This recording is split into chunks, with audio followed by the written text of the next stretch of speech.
Hello everyone, আসসালামু আলাইকুম। চলে আসলাম আপনাদের মাঝে আরেকটি রেসিপি নিয়ে। তো চলুন দেখে নিই আজকে আমরা কী রান্না করলাম। আজকে আমরা রান্না করেছি চাইনিজ ভেজিটেবল। তো সবার আগে আমি আদা রসুনটাকে একটু ভেজে নিয়েছি, দেন ওটার মধ্যে আমি চিকেনগুলোকে ছোট ছোট করে কেটে নিয়েছি যাতে এটা ভাজা হয়ে যায় সুন্দর মতো।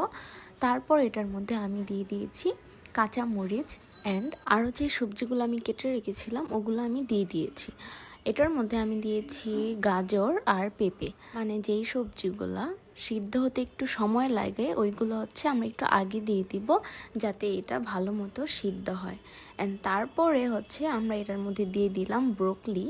সবগুলো ভেজিটেবল একসাথে দিয়ে এটা আমরা কিছুক্ষণ রেখে দিব, দেন এটা ভালো মতো সিদ্ধ হয়ে আসে। তারপর এটার মধ্যে আমি দিয়ে দিলাম 2 টেবিল চামচ সয়া সসটা দেওয়ার পর এটাকে আমি ভালোভাবে নেড়ে মিশিয়ে দিলাম।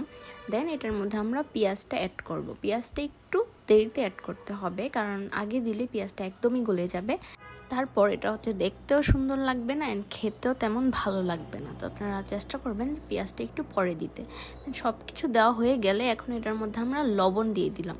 স্বাদ মতো লবণটা অ্যাড করবেন, দেন এটাকে আমরা ঢেকে দিব কিছুক্ষণ। সবগুলো সবজি একসাথে সিদ্ধ হয়ে আসার পর আমরা আগে থেকে যে কর্নফ্লাওয়ারটা মিক্স করে রেখেছিলাম এটা আমি আস্তে আস্তে করে ভেজিটেবলের উপর দিয়ে দিব আর নাড়তে থাকবো, কারণ এটা যদি দিয়ে আমরা বসে থাকি তাহলে এটা জমে যাবে।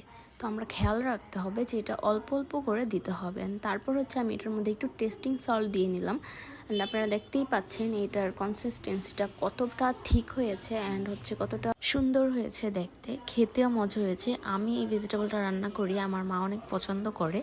দেখতেই পাচ্ছেন সবগুলো ভেজিটেবলই একদম আস্ত রয়েছে অ্যান্ড গলে যায়নি, বাট সিদ্ধ হয়েছে। তো আপনারা জানাবেন যে কেমন হয়েছে। এমন আরও সুন্দর সুন্দর ভিডিও পেতে আমাদের সাথেই থাকুন।